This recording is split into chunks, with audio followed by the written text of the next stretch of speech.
आपसे ये जानना चाहेंगे कि किस तरह से मुमकिन हुआ कि पाकिस्तान तहरीक इंसाफ ने आर्मी एक्ट, जिसके हवाले से कहा जा रहा था, आपका एक बुनियादी एक डिफरेंस था, इसके ऊपर डिफरेंस ऑफ ओपिनियन था, वो कैसे मंजूर हो गया सेनेट से आप लोगों की मौजूदगी में? और कहा यह जा रहा है कि शायद सहूलतकारी हुई है, क्या हुआ है?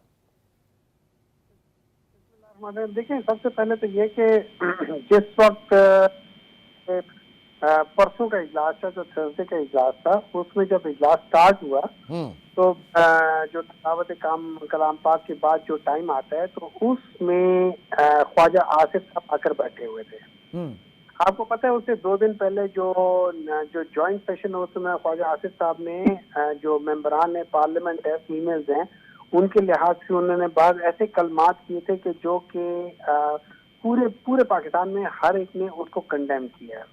तो जब वो आए थे तो मैं डायरेक्ट उसी वक्त उठ गया था, अभी कोई बिल नहीं पेश हुआ, अभी कुछ चीज नहीं है, किसी चीज पे बहस नहीं हुई। तो मैंने उन पे कहा, मैंने पॉइंट ऑफ ऑर्डर पे मैंने चेयरमैन साहब को कहा कि मुझे बोलने दे, अभी कुछ भी नहीं है। मैंने कहा कि यहाँ पे आके ख्वाजा आसिफ साहब बैठे हुए हैं, तो अगर वो बैठे हुए हैं यहाँ पे और हमारे ही मेंबरान के इस हाउस के मेंबरान की उन्होंने मतलब उनके साथ ऐसे कलमात किए थे कि जो कि बहुत ज्यादती वाले थे, तो या तो वो अपने कलमात वापस लें, सॉरी कहें, और या फिर हम लोग यहाँ पे डिस्कशन कुछ भी नहीं करेंगे जब तक ये यहाँ बैठे हुए हैं। तो उन्होंने उसमें कोई नहीं कहा और हम वहां से बाहर चले गए। अब बाहर चले गए, उसमें कामरान मुर्तजा साहब आए, उन्होंने भी आके हमें कहा कि जी वो आके आपको सॉरी कहेंगे तो आप लोग वापस आ जाए, तो हम लोग वापस आ गए। और कामरान मुर्तजा साहब ने भी उनकी तरफ से भी सॉरी कहा और उनको कहा कि आप भी सॉरी कहें, उन्होंने फिर डिनाई कर दिया। इस पे फिर मैंने कहा कि जी चूंकि हमारे लीडर ऑफ ऑपोजिशन छुट्टी पर है, तो मैंने उनकी जगह लेकर मैंने कहा कि जी allow me to speak again. फिर मैंने उन्हें कहा कि जी ये बहुत ज्यादती है ये चीजें, और ये कम से कम मेरे वो गवारा नहीं करती कि मैं उस जगह बैठूं जहाँ पे इस किस्म के लोग बैठे और बात करते। So I have staged, walked out and with me जितने भी पीटीआई वाले बैठे थे वहाँ चले गए। पीछे इन लोगों ने डिस्कशन की। उस डिस्कशन का जो हमारा जो वहाँ पे मौकफ था वो यही था कि देखिए बेसिक मौकफ ये है कि ये आप लोग जो आर्मी एक्ट के लिहाज से जो आप चीजें पास कर रहे हैं, इसमें चीजें ठीक भी हैं, इसमें चीजें गलत भी हो सकती हैं। इसमें जब तक पार्लियामेंट की जो इनपुट पूरी तरीके से नहीं जाती, जो कमेटीज के थ्रू नहीं जाती, तो वो ना जाए।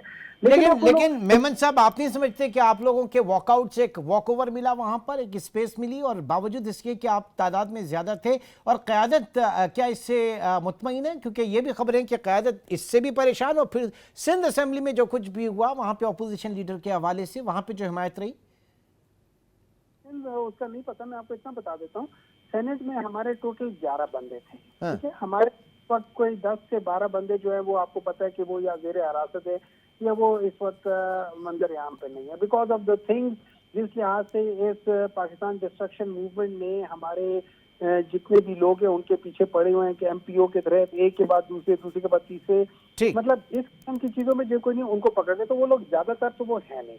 पीछे हम 11 या 12 लोग बैठे हुए थे और उसके वी वर इन माइनॉरिटी, मतलब मेरे ख्याल में कोई 70 बंदा प्रेजेंट था, 70 में से हम 10 बंदे या 12 ठीक है, आपका पॉइंट आ गया। जरा